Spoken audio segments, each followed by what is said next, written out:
So the question in Safe Harbour, this new show on SBS, is not, I guess, so much whether or not you do the right or wrong thing when you've got lots of time to make up your mind and lots of resources with which you can weigh the options. This really shows what happens when you're tested. How do you act under pressure? How do you respond under pressure? That's what's underlying, I reckon, what's going on in Safe Harbour. So, a group of Aussies having a great time on a yacht suddenly have to rescue a boatload of asylum seekers. Now, it's not too much of a spoiler to say people die.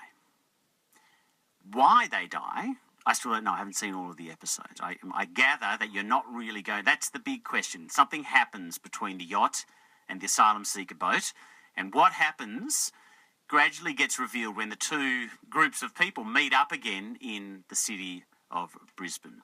Nicole Chamoun and Robert RABIAH join us. They play part of the family on that asylum seeker boat. Robert, Nicole, thanks for joining us. Hi, thanks for having us. Raf, thank you so much for having us. I'll start with you, Robert. Sure. What was it like making this show? I mean, we've all seen the footage a million times, perhaps, of the boats. What was it like turning that political story into a drama? Well, this is the thing. I don't think we considered it to be a polemic from the get-go. I mean, the politics are there in the background, and they certainly help to intensify the drama. But we always saw it as a human story, a mystery, a thriller, something entertaining and engaging, but above all, a human story. And Glendon was really, Glendon being our director and captain, pardon the pun, was really big on exploring the human condition. So like I said, the politics are there in the background, but it certainly is not the driving force behind the series. Nicole, I want to know what it was like for you making this, and you have just come out of something else that I've raved about, which is the Romper Stomper series. I have, yeah. Like, so I guess similar issues. They're not. Neither of them are polemical, but they are stories ripped from the headlines. Mm-hmm. What was it like being part of Safe Harbour? It was an incredible experience. I think similar to what Robert was saying about that, I have to go into it, I guess, from the character's story first and foremost. And I don't think that Zahra was all that political. I think that the driving force behind her was keeping her family together and safe. So that's the way that I approached the character. But that's, forgive me interrupting, but that's what politics comes out of. I mean, I think that's what's... Absolutely. That's what's fascinating about this show, is this is just people dealing with the cards life has dealt them. I mean, it is the story behind the story in many ways. Mm-hmm. Yeah, so it's funny, like you expect and anticipate these questions coming out of it, and obviously the energy from the audience so far. But I don't think I could tackle it from a political perspective. I had to do it from the in out.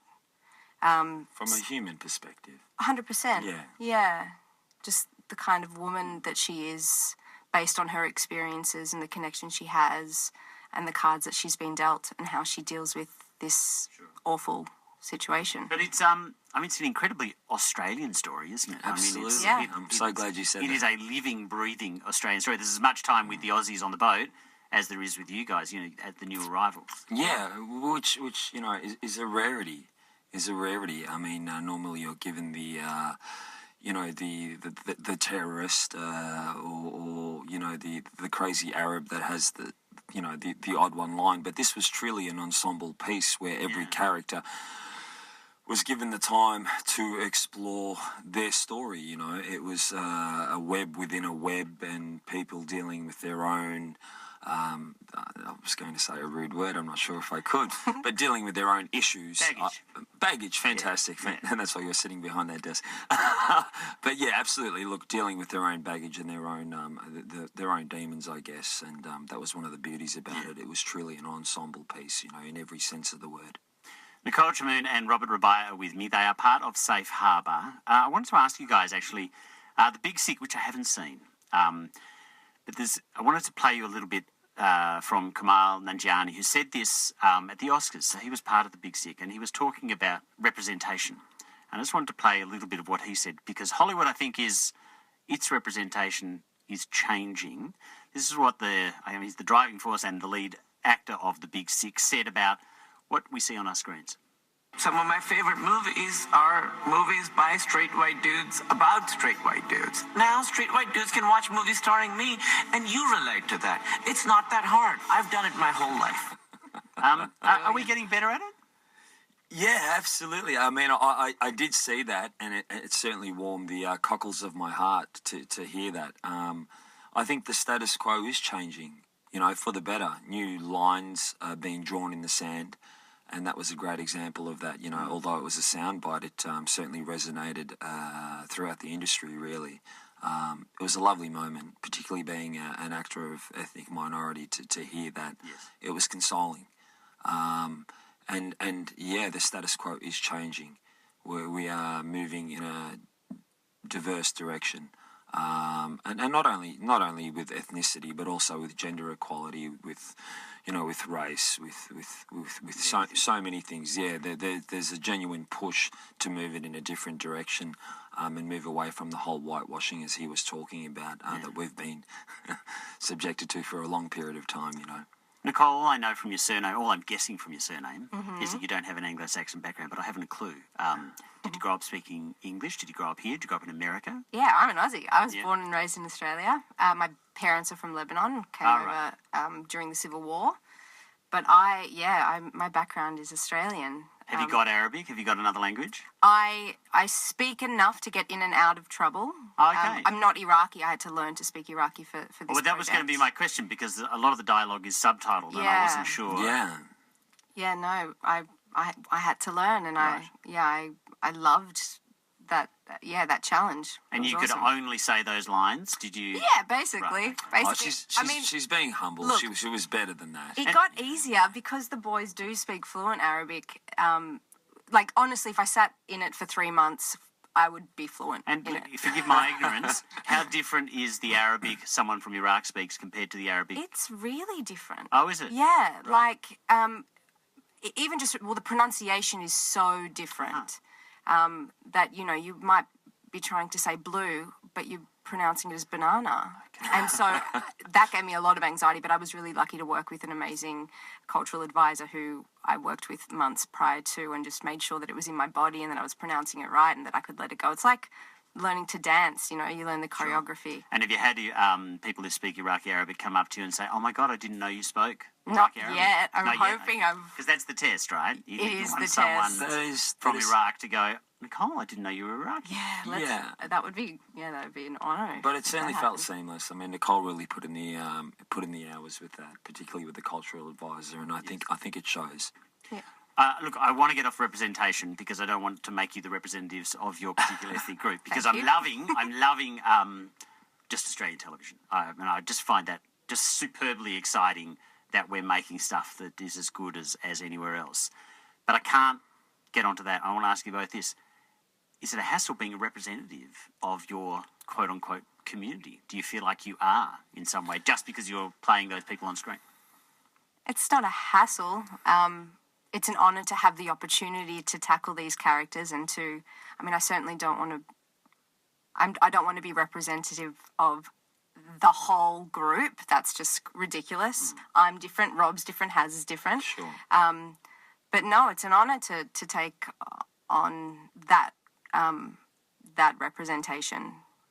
But it would be great to to be seen as that, but to be also seen in diverse roles that are not related to my ethnic background. You're not always wearing a headscarf. Basically. Yeah. Do you feel? Can I ask a question, Raf? Yeah. I'm curious. Do you feel the weight of that responsibility, Nicole? I don't think I've allowed myself to really sit in that because it would be overwhelming and I wouldn't be able to do my job properly. It's important to know that you know, and especially, Romper Stomper and this one, like to be a face that others can recognise themselves in. That's important. In a positive way. Like, what a gift. Yeah. Yeah, and it's nice to finally see what's being, you know, reflected on our streets for a long period of time in our neighbourhoods, the neighbourhoods that we grew up with, reflected on screen. which is a wonderful, valuable thing. And can I just say, I would hate to ever be the Jewish representative across the country. That would send me completely mental. But I want to ask this question. I can't tell the difference anymore. This is the exciting thing. If I'm watching Ozark on Netflix or I'm watching Safe Harbour, I mean, you used to really notice we don't have the money. Clearly the US still has more money and the production values. I mean, you can't compete with House of Cards. But does it feel to you like the stuff is the same as what's coming from overseas? Because it feels, as a viewer, that way to me. To what extent? Quality of writing, quality of filming, quality of tension. There's no shortcuts. It doesn't feel like we can't do what they do. It doesn't feel like that to me anymore. I just wonder if on the inside of the machine it feels like that. I guess the difference is time. Yes. Just to have the time to really work on all of those aspects of film and television making. That's what money gives you. And so I think that's why we're such hard workers as Australians in this industry, because there ain't no time. So you got to work hard, and you want to be as good as the Americans. And so I think that's what it is. I think it's a challenge, but it's also it puts us in the best shape, I think. Yeah, absolutely. And we, I mean, it's not lost on us that this is an opportunity now. Like I said, the status quo is being tested in Australia in particular, as you said, and that's not lost on us. And we're really trying to make the most of it, regardless of lack of budget that the Americans have, regardless of, mass distribution in North America and so on and so on. So the gene pool. Yeah, I mean, we're completely aware of that, and that's what I mean by weight of responsibility. It's not that it's a burden, it's that we understand that, and we're at a really exciting time in Australian cinema and television. Absolutely. In cinema and television at the moment, and we want to make the most of that, and represent what we need to represent to the best of our ability. It's great TV. It's on at 8:30 p.m. tonight on SBS. They're getting better. Keep in mind, SBS don't always... I know there were lots of complaints came my way, when Handmaid's Tale, you couldn't see it perfectly on SBS on their replay service. Cost the SBS and it cost the ABC a ton of money every time you click on that little thing and the server somewhere starts up. So you can either catch it tonight at 8:30 on SBS TV, or you can catch it up on the SBS's player as well. Nicole Chamoun, Robert RABIAH are two of the great cast in Safe Harbour. It's 4 parts, yes? Yes, it is. And Raf, may I be so bold as to add just one more thing? Yes. I just wanted to say that this was... Appreciate it, sir. This was such a Herculean effort, everything that we've spoken about, and it really was the sum of many parts. Sure. Executive producer Sue Masters. She knows what she's doing in TV. Well. Yeah, absolutely. She's the boss. I mean, they were champions of this project. If it wasn't for her, Michael Abid, Marshall Head, all from SBS, Stephen Corvini, Marianne Jade, who put this amazing ensemble together. There were a lot of heavyweights who really championed this project, and if it wasn't for them, it certainly wouldn't have been made. So we feel, I think, fortunate, Nicole, to be a part of that. Absolutely, yeah. Well, look, I'm loving it. Just for sheer personal selfish pleasure, the idea that I can watch dramas ripped from the headlines on my TV screen. It's very exciting. It's on TV tonight. Thank you for coming in, guys.